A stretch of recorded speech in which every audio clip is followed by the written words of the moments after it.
Go there? Do I ask whatever the media? Just, okay.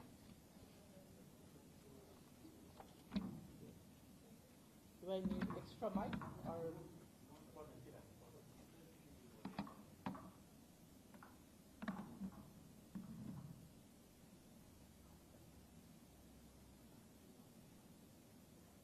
Distinguished representatives of the media, friends and colleagues, Namaskar and a very good morning to you all. At the cordial invitation of the External Affairs Minister of India, His Excellency Dr. S. Jaishankar, I am here on an official visit to India.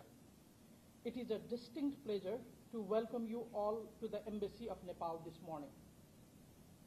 Let me begin by expressing my deep appreciation to the members of the press.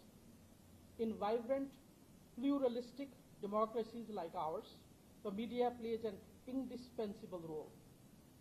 You're not merely observers of our bilateral journey.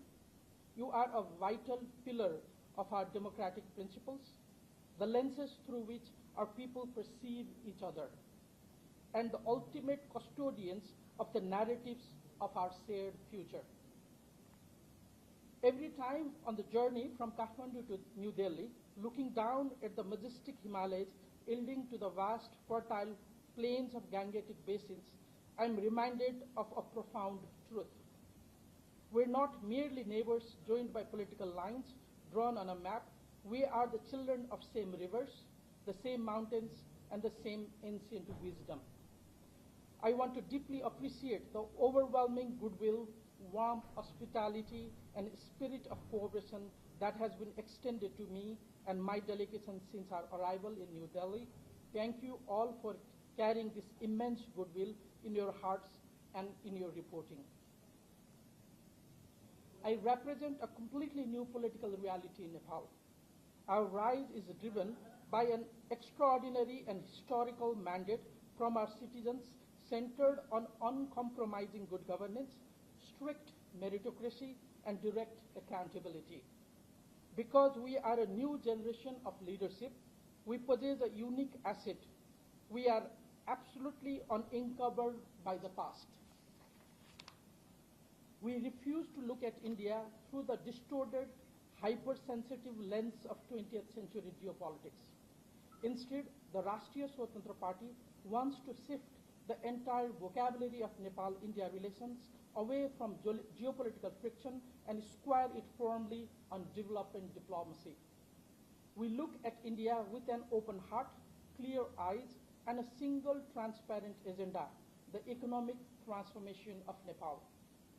When we look across the border, we see a rising India, an India that has fundamentally and beautifully redefined itself on the global stage as a dynamic, fast-growing tech and economic powerhouse. We want to engage with this India of intense aspiration, cutting-edge technology, and relentless execution. In turn, we bring the energy of aspiring Nepal. Our primary responsibility is to close the gap between old promises made on paper and the physical reality delivered on the ground, transitioning away from abstract political statements to deliver measurable, life-changing results. Yesterday, on June 6th, I had detailed and productive bilateral talks with my counterpart, His Excellency Dr. S. Jaishankar. Our discussions encompass the full spectrum of our bilateral relationships, focusing on trade, cross-border connectivity, energy partnership, water resources management, and people-to-people ties. True independence means our shared borders act as highly efficient bridges, not frustrating barriers. Rather than engaging in hyper-nationalistic grandstanding, we are pursuing calm, data-driven, and evidence-based discussion to resolve challenges in good faith. To that end, I'm pleased to share some key tangible milestones from our engagement that reflects this spirit of execution. Digital financial integration. We have officially announced the operation of P2P cross-border payment transaction under the MOU between NCHL and NPCI. This will seamlessly link our fintech systems, enabling UPI-style cross-border payments that directly empower small entrepreneurs, tourists, and citizens on the both sides. Infrastructure and reconstruction. We mark the formal handing over of 72 health sector and 12 cultural sector post-earthquake reconstruction projects in Nepal, built beautifully through Indian development assistance. And next, moving forward towards a cutting-edge digital public infrastructure, an exciting MOU was exchanged between Kathmandu University Center for DPI and AI and India's Digital Indian Vasini Division. Together, we will co-create a national digital infrastructure for voice-first language translation platform, bringing linguistic barriers through technology. To truly understand the heartbeat of an aspiring Nepal, one must experience it firsthand. Our potentials are complete and beautifully interdependent, from the snow-capped peaks of Himalayas to our sacred spiritual sectors and circuits. Therefore, I take this opportunity to extend warm and heartfelt invitation to all of you in media and in India to visit Nepal. Come and see the transformation that's taking place on the ground. Come experience the sacred sanctuaries of Pashupatinath, Janakpur, Lumbini, and Muktinath, and witness incredible energy of our youth who are eager to build a modern, connected future. Your stories can build the enduring bridges of our regions that needs.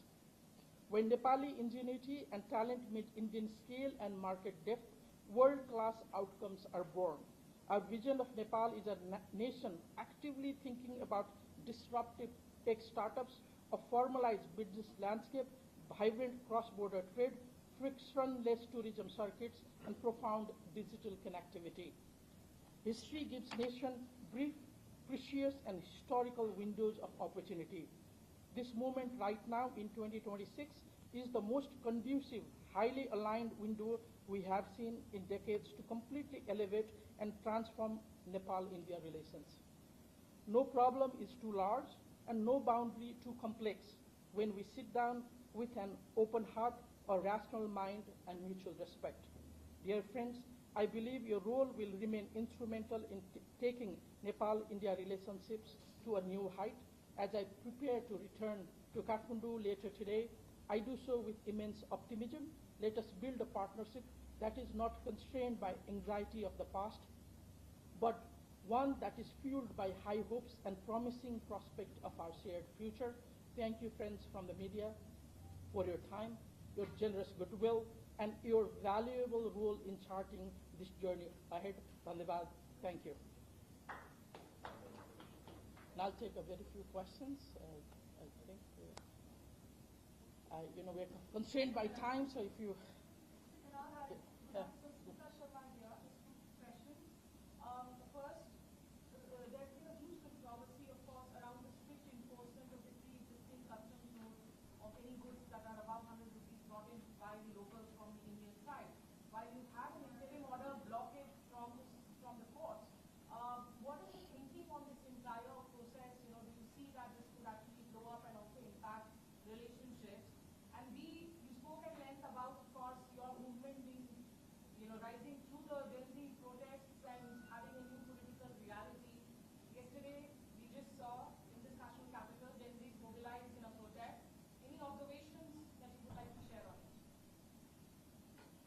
On your first question, there was a very old law that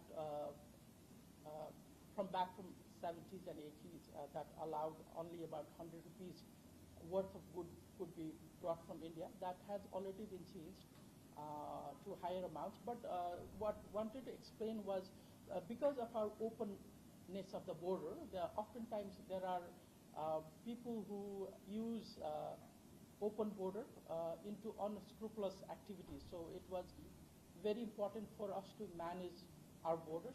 So it was not designed or intended for day-to-day people who are living across the border to come to India side and buy what they need. It was largely to stop the unscrupulous activity that happens in the border side. And on the Gen Z question, I mean, there was a movement back in September, and